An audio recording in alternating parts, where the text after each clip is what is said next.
Buenos días, estimados estudiantes de tercero. Bienvenidos a la clase de lenguaje. El día de hoy vamos a hablar nosotros sobre la importancia de la selección de fuentes de información y los recursos digitales de acuerdo con el propósito de la lectura que nosotros tenemos. Para poder abordar entonces este tema, tendremos que partir desde el primer concepto que son las fuentes de información. ¿Qué son las fuentes de información? Pues todos conocemos que es el origen o la procedencia de los datos, de los hechos o los conocimientos que utilizamos para obtener o verificar información sobre un tema. Es decir, de dónde yo voy a sacar la información para generar una nueva información. Son fundamentales estas fuentes de información. ¿Para qué? Para asegurar la fiabilidad, la confiabilidad, la veracidad de lo que nosotros estamos aprendiendo, informando o investigando. Por eso es muy importante saber de dónde estoy sacando la información. Nosotros identificamos tres tipos de fuentes de información. Primero vamos con las fuentes primarias. ¿Por qué son bien importantes estas fuentes? Primero, porque nos dan la información original y sin interpretación. Este tipo de fuentes no han sido ni analizadas ni comentadas antes por ninguna otra persona. Es decir, es la fuente que me da directamente quien haya trabajado sobre algún estudio o quien tenga el conocimiento exacto sobre un tema. Aquí les menciono algunos ejemplos de fuentes primarias. Tenemos las entrevistas y testimonios directos. ¿De quién? De la persona que está al frente de un tema y conoce, es un conocedor directo de cualquier situación que se vaya a trabajar. ¿Qué más tenemos? Los artículos científicos o informes de investigación publicados por los autores que realizaron ese estudio. También tenemos los documentos originales, como las cartas, los diarios, los archivos históricos, que cuentan con información relevante dada por los propios protagonistas. Además, también están las estadísticas oficiales, que son las que deberían tomarse siempre y cuando son proporcionadas por organismos gubernamentales, es decir, por instituciones que están avaladas y que tienen veracidad en cuanto a la información que están compartiendo. También tenemos los datos de experimentos o encuestas realizadas en primera persona. Un ejemplo claro de esto son los censos que nos hacen a nosotros el INEC para poder saber cómo está la situación social de la población. Hemos terminado con el tema de las fuentes primarias, dando como relevancia que es la información directa que se obtiene de la persona o de los estudios que se han hecho como tal, sin haber tenido un trabajo previo, ¿no? Ahora, entramos a las fuentes secundarias. ¿Qué son estas fuentes? Son las fuentes que analizan, interpretan o comentan sobre las fuentes primarias. Es decir, ya tengo la entrevista de alguien y ahora voy a analizar yo esa entrevista. Entonces se basan en información que ya ha sido previamente obtenida para generar una nueva conclusión, para generar una nueva información, generar unas nuevas interpretaciones. Varios ejemplos de las fuentes secundarias, nosotros tenemos a los libros o artículos de revisión. ¿Qué me permite esto? Resumen estudios previos, ¿no? Otro tenemos los resúmenes de investigaciones o análisis críticos sobre cualquier tema. También tenemos las reseñas de obras, películas, investigaciones, que son como resúmenes pequeños, ¿no? De este tipo de trabajos. Y las noticias que nos informan sobre hechos que ya han sucedido basándose en reportajes anteriores. Esas serían las fuentes secundarias, los que utilizan la fuente primaria para realizar un nuevo análisis, sacar una nueva información. Y continuamos con las fuentes terciarias. ¿Qué son estas fuentes? Son aquellas que nos proporcionan a nosotros una recopilación o un índice de fuentes primarias y secundarias, es decir, me van a dar como una lista de fuentes a donde yo puedo acudir si necesito alguna información.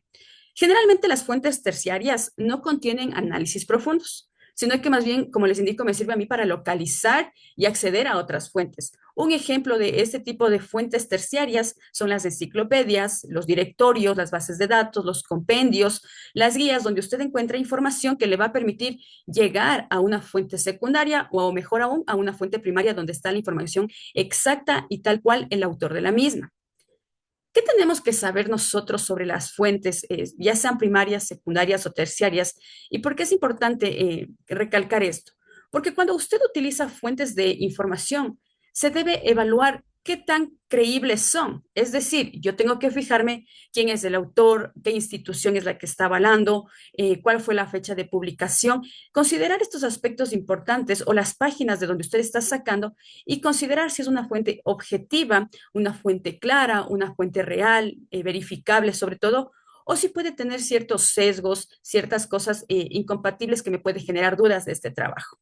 ¿Por qué es importante hablar de las fuentes de información? Porque es de donde usted va a sacar todos los datos cuando necesite hacer un trabajo. y los datos tienen que ser confiables. Una de las partes principales de la fuente es el autor. ¿Quién lo está haciendo? ¿Es alguien que tiene conocimiento sobre el tema que usted va a trabajar o no lo es? Entonces, hay que ir remarcando esas partes importantes. Continuamos con otro punto específico, que son los recursos digitales. ¿Qué son estos famosos recursos? Algo que nosotros utilizamos a diario. Son todos los contenidos, las herramientas o los materiales que están disponibles en cualquier formato digital y que se pueden acceder, que se pueden editar, que se pueden manipular a través de dispositivos electrónicos como nuestras computadoras, las tablets, los teléfonos móviles, ¿no? Es decir, estamos hablando de todos los recursos que requieren de la tecnología digital como tal. ¿Por qué es importante los recursos digitales con el contexto de la lectura? Porque nos ofrece una gran variedad de herramientas y ventajas que pueden enriquecer la experiencia del aprendizaje, de la investigación o del entretenimiento, dependiendo cuál sea el propósito suyo como lector. Si quiere buscar una lectura que le eduque, una lectura que le entretenga, una lectura que le permita hacer algún trabajo de investigación, yo requiero aquí ver qué recurso digital voy a utilizar y más que todo, de ya utilizo este recurso digital.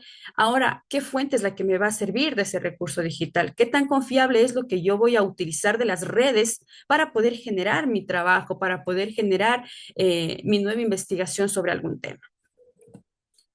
Es importante, hablábamos de los recursos digitales porque varían según el propósito de la lectura, ¿no es cierto? Al estar inmersos en este tema tecnológico, en este tema de Internet, ¿cuál es la facilidad? Nos proporcionan un acceso rápido a la información, nos da una comodidad, diversidad de formatos y herramientas de apoyo a nosotros como lectores. Por eso es importante saber cuál me sirve, cuál es el más rápido, de dónde yo puedo obtener mejor información. Entonces, esta partecita es importante entender que la selección que usted haga adecuadamente, tanto de fuentes y de recursos digitales, va a ser muy importante en el impacto que se tenga del trabajo o de la lectura que usted quiera hacer. Primero, ¿por qué? Vuelvo a recalcar, va a afectar directamente en la calidad, en la confiabilidad y la relevancia de la información que usted va a obtener y por lo tanto va a generar también un impacto en el éxito de su lectura, de su aprendizaje o de su investigación. Entonces, la clase de hoy tiene que ver netamente con la importancia de el escogitamiento de las fuentes y los recursos digitales para yo poder generar un nuevo aprendizaje, para poder obtener información que me va a servir a mí para generar un nuevo proceso comunicativo, para trabajar sobre la base de informaciones primarias, secundarias o terciarias que me permitan a mí tener un trabajo más confiable. ¿Sí? Eso sería la clase de hoy del lenguaje. Vamos a dar las indicaciones con el tema de la actividad. Dentro de la ficha pedagógica, usted tiene tres opciones para que usted pueda realizar la actividad de esta semana. Usted va a poder realizar la actividad en línea. Dentro de la ficha se le va a dejar el link del formulario para que usted pueda realizar la actividad. Lo mismo que está en línea está dentro de la ficha escrita. Si usted no puede hacer en línea el trabajo, puede imprimir la actividad, responder la mano y mandar al correo que esté específico. Si no puede imprimir, entonces por favor pase la actividad. En este caso sería que pase solamente las preguntas. Pasa a mano, las responde y también envía por correo. Es importante recalcar que usted tiene una semana exacta para poder hacer esta actividad desde el día que se envía la ficha. Es decir, el día de hoy, jueves, usted tiene la fecha para poder entregar esta actividad, ya sea de manera digital o por correo, hasta el próximo jueves 21. Espero que haya sido de éxito esta clase, esta explicación. Nos vemos la próxima semana. Muchas gracias y un excelente día para todos.